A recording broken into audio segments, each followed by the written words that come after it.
Hello everyone. ඉතින් ඔයාලා හැම කෙනෙක්ම සතුටින් පරිස්සමින් හොඳින් ඇති කියලා මම හිතනවා. අදත් මම වෙනද වගේම ඔයාලා හැම කෙනෙක්ම මගේ YouTube channel එකට සාදරයෙන් පිළිගන්නවා. එහෙනම් වැඩි කතා නැතුව අපි අද vlog එකට යමු.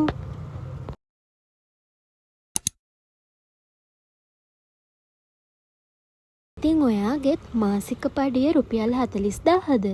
මාසෙ අන්තිමට අතේ සතයක්වත් ඉතුරු වෙන්නේ නැද්ද? එහෙනම් මේ වීඩියෝ එක ඔයා වෙනුවෙන්මයි. අද මම කියලා දෙනවා මාස 9ක් ඇතුළත ඔයාගේ අතට ලක්ෂයක් ගන්න පුළුවන් මැජික් ප්ලෑන් එකක්.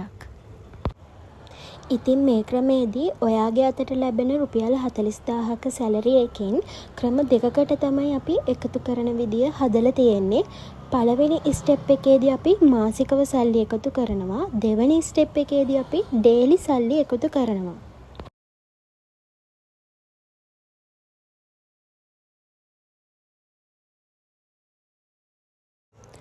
අපේ සැලරි එකෙන් අපි මාසිකව රුපියල් 8000ක මුදලක් එකතු කරන්න ඕන. මේ රුපියල් 8000 මාස 9ක්. හැම මාසෙකම රුපියල් 8000 බැගින් මාස 9ක් එකතු කරන්න ඕන. එතකොට අවසානයේ අපිට රුපියල් 72000ක මුදලක් එකතු වෙනවා. ඊට පස්සේ ඩේලි යන ක්‍රමේදී අපි දවසකට රුපියල් 100ක් එකතු කරන්න ඕන. එතකොට මාසෙකට දවස් 30යි. ඒ දවස් 30ට රුපියල් 100 ගාන එකතු වුණාම අපිට මාසයක් අවසානයේ රුපියල් 3000ක මුදලක් එකතු වෙනවා. ඉතින් මේ විදියට මාස 9ක් එකතු කරාම 3000 9ක් රුපියල් 27000ක් අපිට එකතු වෙනවා දෙවෙනි ක්‍රමයෙන්. ඊට පස්සේ මාස 9 අවසානයේ ඔයාටත් නොදැනීම රුපියල් 99000ක මුදලක් එකතු වෙනවා. ඔයාලට පුළුවන් මේ රුපියල් 99000ට තව රුපියල් 1000ක් එකතු කරලා ලක්ෂයක් හදාගන්න. ඉතින් ඔන්න ඔය ක්‍රමේ තමයි මම ඔයාලට කියලා දෙන්න හිටියේ. මම හිතනවා ඔයාලා හැම කෙනෙක්ටම මේ ක්‍රමය ගොඩක් වැදගත් වේවි කියලා.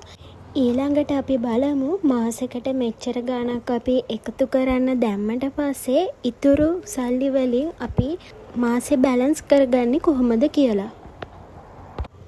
ඉතින් මෙන්න මේ රුපියල් 40000ක සැලරි එකෙන් මාසිකව රුපියල් 8000ක් වගේම රුපියල් 3000ක් අපි එකතු කරන්න යනකොට ඇත්තටම අපි මාසෙකට රුපියල් 11000ක් අපේ සැලරි එකෙන් අයින් කරනවා මේ වැඩේට. ඊට පස්සේ අපිට ඉතුරු වෙන්නේ රුපියල් 29000යි. ඉතින් මේ රුපියල් 29000න් මාසෙ බැලන්ස් කරගන්න ඕන විදිය තමයි මම ඔයාලට කියලා දෙන්නේ මේ ඉතුරු පාර්ට් එකෙන්. මේකෙදී අපි රුපියල් 20000ක් අයින් කරනවා අත්‍යවශ්‍යම වියදම් සඳහා. අර රුපියල් 29000න් 20000ක් අපි අත්‍යවශ්‍ය වියදම් වලට වෙන් කරනවා. ඊට පස්සේ ප්‍රවාහන වියදම් වලට අපි තව රුපියල් 5000ක් මාසිකව තියාගන්න ඕන. ඊට පස්සේ හදිසි අවශ්‍යතා සඳහා හදිසියේ මොකක් හරි අපිට අවශ්‍ය වුණොත් අපිට අර එකතු කරන්න දාපු සල්ලි වලින් ගන්න බැහැනේ ඒක. ඒ වගේ වෙලාවට අපි වෙනම කොටසක් වෙන් කරලා තියාගන්න ඕන හදිසි අවශ්‍යතා සඳහා. ඉතින් මම මෙතනදී රුපියල් 4000ක මුදලක් වෙන් කරා හදිසි වියදම් සඳහා.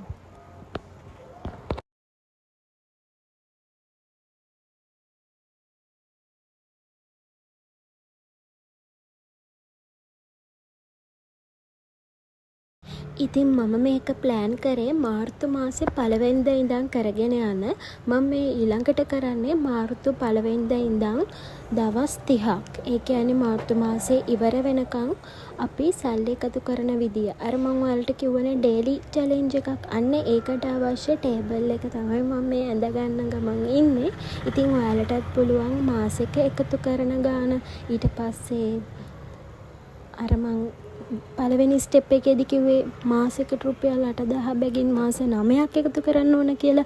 අන්න ඒකටත් ඊට පස්සේ මාස 9ටම ඩේලි ප්ලෑන් එකටත් ඔයාලට පුළුවන් අවශ්‍ය නම් ටේබල් එකක් ඇඳගෙන එක්ක නැත්නම් ඔයාලා කැමති විදියකට ඒක ඇරේන්ජ් කරගෙන ඔයාලට පුළුවන් හදාගන්න. ආස හිතෙන විදියට මොටිවේට් වෙන විදියට මේ වැඩේ කරගෙන යන්න පුළුවන්. අද කාලේ බඩු මිලත් එක්ක රුපියල් 40000කින් ජීවත් වෙන එකම ලොකු ගේමක්. හැබැයි අපි හැමෝටම හීන තියෙනවා. ඒ හීන වලට යන්න සල්ලි ඕනේ. ගොඩක් අය කරන්නේ වියදම් කරලා ඉතුරු වෙන දේ ඉතිරි කරන එක. ඉතින් ඇත්තටම ඔයාලම දන්නවනේ ඒක කවදාවත් වෙන්නේ නැති වැඩක්. ඉතින් ඒක නිසාමයි ඔයාලා වෙනුවෙන් මම මේ මැජික් ප්ලෑන් එක අරගෙන ආවේ. ඔයාලට මේක ගොඩක් යූස්ෆුල් වෙයි කියලා මම හිතනවා. එහෙනම් අදට මම ගිහින් එන්නම්. ආයෙමත් දවසක මේ වගේ ලස්සන වෙනස් විදිය බ්ලොග්ස් බලන්න මාව සබ්ස්ක්‍රයිබ් කරලා තියාගන්න.